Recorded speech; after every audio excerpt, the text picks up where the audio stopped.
The best part of your week is a canceled plan.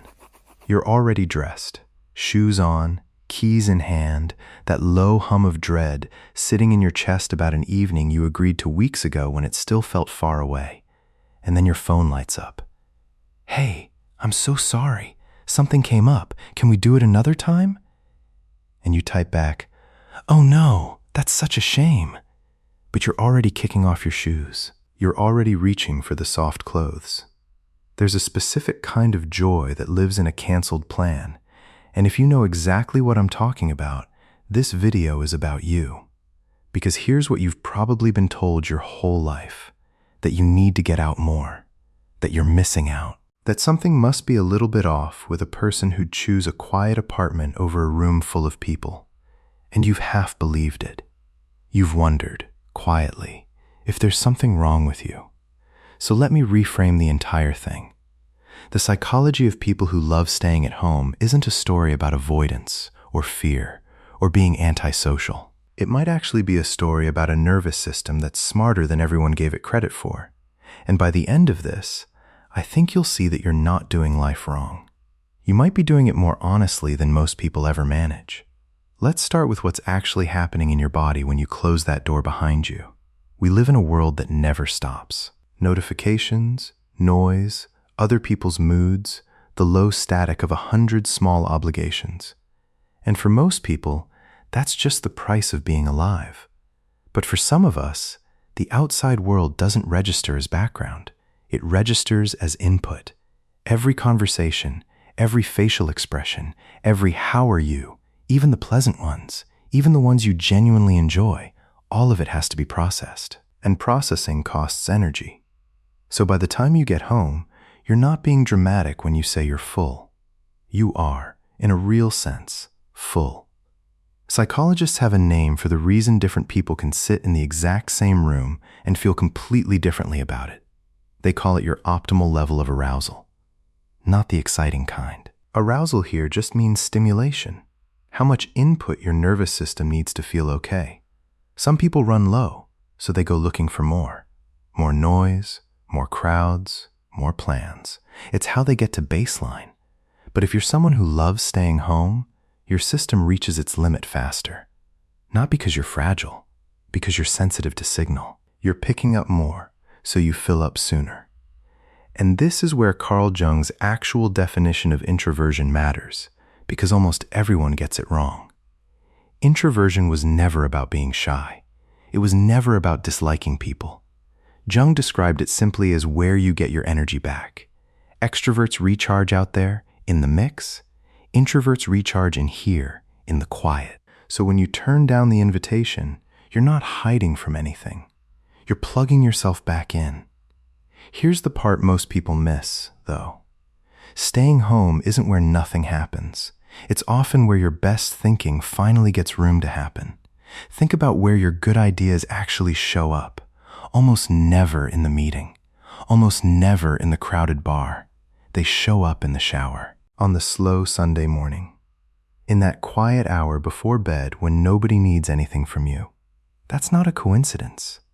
A mind that's constantly managing other people has no spare capacity left over to wander, to connect two unrelated thoughts, to actually solve the thing that's been quietly bothering you for a week.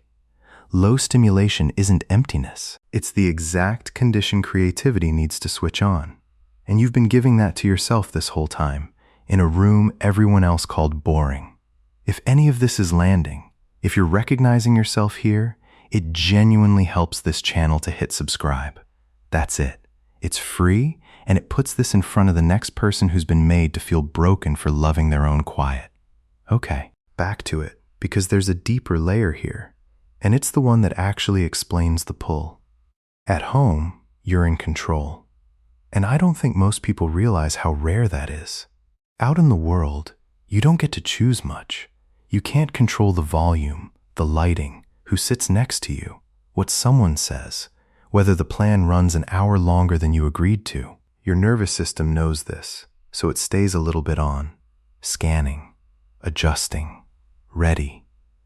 But the moment you walk through your own door, all of that switches off. You pick the light. You pick the sound. You pick who gets in and who doesn't, and your body reads that correctly as safety. It finally drops out of that low alert and into rest. That's not laziness you're feeling on the couch. That's your system exhaling for the first time all day. And for some people, this runs even deeper. If you grew up somewhere unpredictable, a home where you had to read the room before you spoke, where you learned to brace before you understood why, then your own space might be the first place in your entire life where the rules are yours, where no one is about to walk in and change the temperature of the room. That's not a small thing. That's you building the safety you were never handed. Let me tell you about Claire. It's New Year's Eve. She's at a friend's apartment, and it is packed. 40 people, music loud enough that everyone's half shouting, that specific pressure in the air that says tonight is supposed to be the best night of the year. And Claire's smiling. She's holding a drink she hasn't really touched. She laughs at the right moments. From the outside, she's fine. She's included. She's part of it. But somewhere around 11, she steps out onto the balcony, alone, just to feel the cold and hear the city instead of the room. And standing out there, she has a thought that surprises her. She'd give almost anything to be home right now, in bed, watching the fireworks through her own window. Not because the party is bad, because the quiet is where she actually feels like herself. And here's the twist, the part I want you to sit with. The same door that protects you can also become the thing you hide behind.